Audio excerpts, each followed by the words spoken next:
कितनी खुशहाल है सारी दुनिया, कितना वीरान है ये घर देखो। कश्मीरी पंडितों की रिहाइश कभी यहां हुआ करती थी, लेकिन आज आपको बस खंडहर बनी इमारतें ही नजर आएंगी। इस घर में भी कभी कोई कश्मीरी पंडित परिवार रहा करता था। 90 के दशक में जब आतंक की आग में पूरा कश्मीर झुलसा, तो यह आग इस घर को भी लील गई।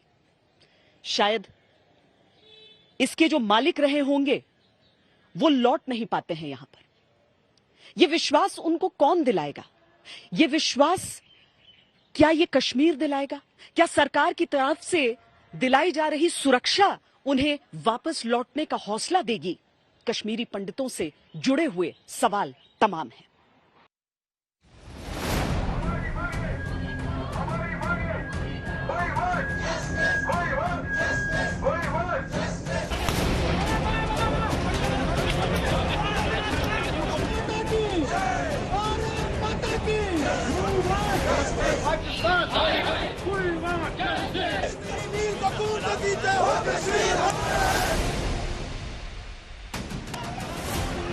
ये गुस्सा बता रहा है कि सब्र की अब इंतहा हो चुकी है। खून का ये उबाल चेतावनी दे रहा है कश्मीर के दुश्मनों को कि ये 89 नहीं 2022 है। ये केवल राहुल भट्ट की स्मृति के लिए लॉ नहीं है, उनकी श्रद्धांजलि के लिए लॉ नहीं है, बल्कि ये इंसाफ की लॉ है। ये कश्मीरी पंडितों के लिए एक मुहिम है, एक अभियान है। जब से ये घटना हुई है तब से यहाँ पर सभी लोग मौजूद हैं और यहाँ पर प्रतीक्षा कर रहे हैं कि उन्हें भी न्याय मिलेगा। क्या क्या मांगे अब आप लोगों की हैं यहाँ पर और क्या सुनवाई हो पा रही? हमारी एक ही डिमांड है गवर्नमेंट से, हमें रिलोकेट करके यहाँ से ले जाया जाए और कहीं सेफर प्लेस में हमें एडजस्ट किया जाए। 9 साल हमने अच्छी तरह से निकाले, यहाँ बीच में हुई यहाँ पर डिस्टर्बेंस बट लगा नहीं। बट अक्टूबर से अब कंटिन्यूस टारगेट किलिंग हो रही है, तो अब हम काफी घबराए हुए हैं। 2010 में भी आई जी। आपको क्या माहौल लग रहा है? मैम माहौल तो बहुत गंदा है क्योंकि टारगेट किलिंग हो रही है। अब ये ऑफिस में जाके मार रहे हैं तो नेचुरल सी बात है, डर तो लगता है। हमारे बच्चे स्कूल नहीं जा पा रहे हैं, हम डर रहे हैं कि कहीं बच्चों पे भी अब कुछ अटैक ना हो पाए। जब से घाटी में पंडित लौटने लगे, कश्मीर फिर से जन्नत बनने लगा। कश्मीर के गुनहगारों को यह मंजर रास नहीं आया। टारगेट किलिंग इन दहशतगर्दों की वो साजिश है जिसके निशाने पर कश्मीरी पंडित सबसे अधिक हैं।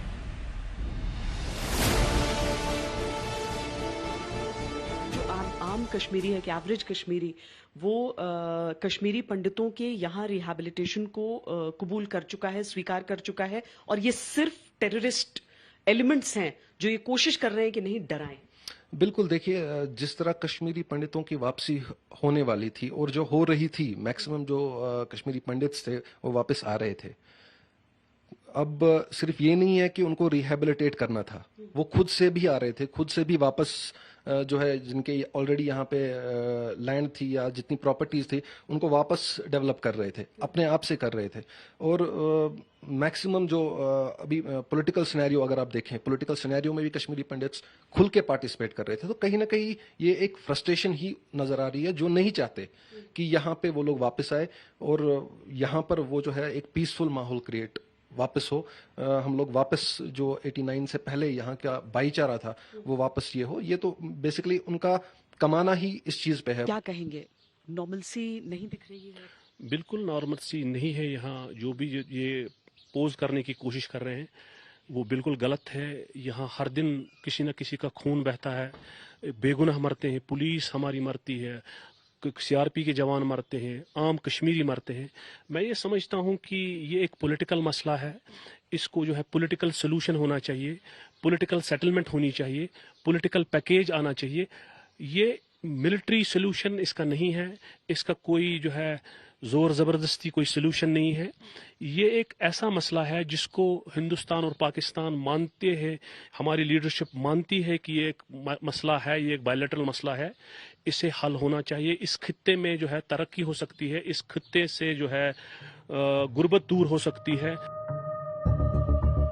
8 जून 2020 को अनंतनाग के सरपंच अजय पंडिता की हत्या कर दी गई। 17 सितंबर 2021 को कुलगाम में कश्मीरी पंडित कांस्टेबल बंटू शर्मा की हत्या की गई। 5 अक्टूबर 2021 को श्रीनगर दवा विक्रेता माखन लाल बिंद्रू की हत्या की गई। 7 अक्टूबर को श्रीनगर के स्कूल में प्रिंसिपल और टीचर की हत्या हुई। 12 मई 2022 को बडगाम में सरकारी कर्मचारी राहुल भट्ट की हत्या हुई।